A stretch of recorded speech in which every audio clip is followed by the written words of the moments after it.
It's a real shambles, this, because it seems to me that even if the Conservatives do obsess about it continuously between now and January, other people are not obsessing about it, and everyone's going, well, it won't work anyway. Well, you see, I'm wearing true blue I'm in mourning for when the Conservative Party used to be vaguely credible. Yes. Not even a great party, Yeah. that's been years, but just vaguely credible. Because they're now looking at this as if it's some kind of victory. I mean, this is a joke. And Ryan talks about the pincer movement, and if you move one way, you're stuck in... None of this is dealing with the actual issue, which is, as you say, what people do care about is immigration.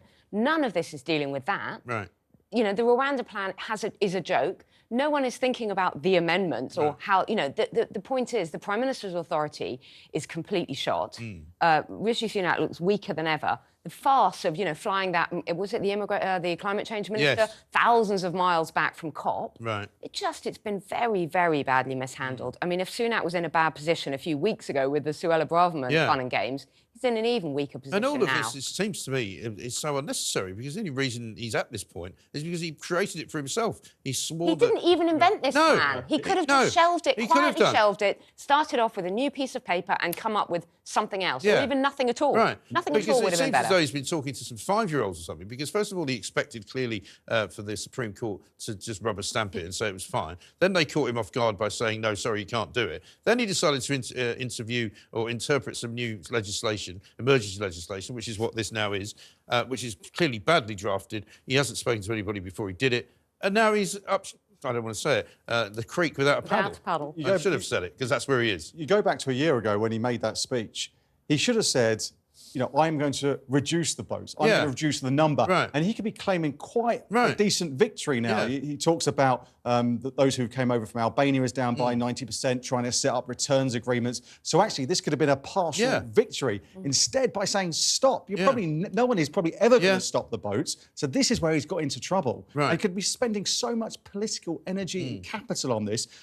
You had the Home Secretary, James Cleverly, say Rwanda is not the be-all and end-all. Rishi Sunak saying this is not the silver bullet. So why put so much energy into it? Well, this is it. I was talking to Bob Seeley the other night, and he wants to see, you know, a new parliament with people who don't make promises they can't keep. And I know it's all a bit late, but I always quite like Bob Seeley. I think he's quite down to earth. And he said, look, you know, Rishi Sunak has continually made these promises, which, as Brian says, he's never going to be able to keep. If he had said, look, we can't stop the boats because there's a massive business going on, which is run by very evil and horrible people traffickers who are worse than drug dealers, who will shoot people and kill them and watch them die in the sea rather than stop doing what they're doing, we'll be doing very well if we can reduce it by a third. And then he'd be sitting here going, Merry Christmas, trebles all round, we'll give you some tax breaks in the new year.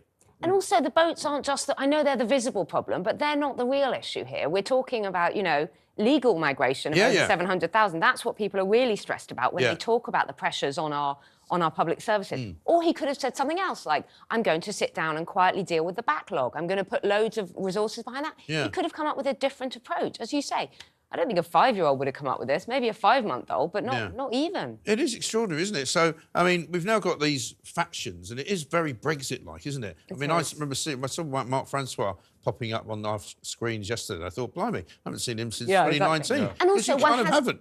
And Mike, one has even less respect for them because they didn't even vote against it. No. They just abstained, so one feels even less kind of willingness to vote for these MPs that have zero principles. Because they bought a promise, haven't they, that they'll get heard and listened to in the new year. Because they're worried about self-preservation. They can always pull it off to the next moment, and that moment is going to be in January. But it's going to be interesting if, you know, the government have got to feel confident if they bring that legislation back, because what they don't want is that bill being voted down at third reading, because then the next day Labour will put down a vote of no confidence. But you've got to ask, what is the ulterior motive of these so-called rebels? Is it to sort of quietly get rid of Rishi Sunak and sort of completely sort of kill his authority and maybe try and replace him as leader? I mean, that is for the birds. Well, he doesn't seem to have any authority anymore, as you said. I mean, he doesn't command anybody inside the party. Even threats that they were going to pull the whip from some of them didn't seem to worry anybody, because I think they're in such a bad state, Emma, as you say, that, you know, it's almost like you're clinging to the hulk of a ship that's going down. Why would you listen to the captain? Party discipline just seems to be completely absent. And in comparison, the Labour Party seems quite united at the moment and quite sort of well-behaved, doesn't it? I think that's partly because none of them are saying very much. No, they're not saying much at all. They still haven't got any answer to what they would do. Because let's face it, the last time they were put under threat of sort of, you know, party discipline. It was over the ceasefire vote, and they couldn't really handle that very well. So you know. No, you're right, and that is more recent, but it feels like many months ago, doesn't it?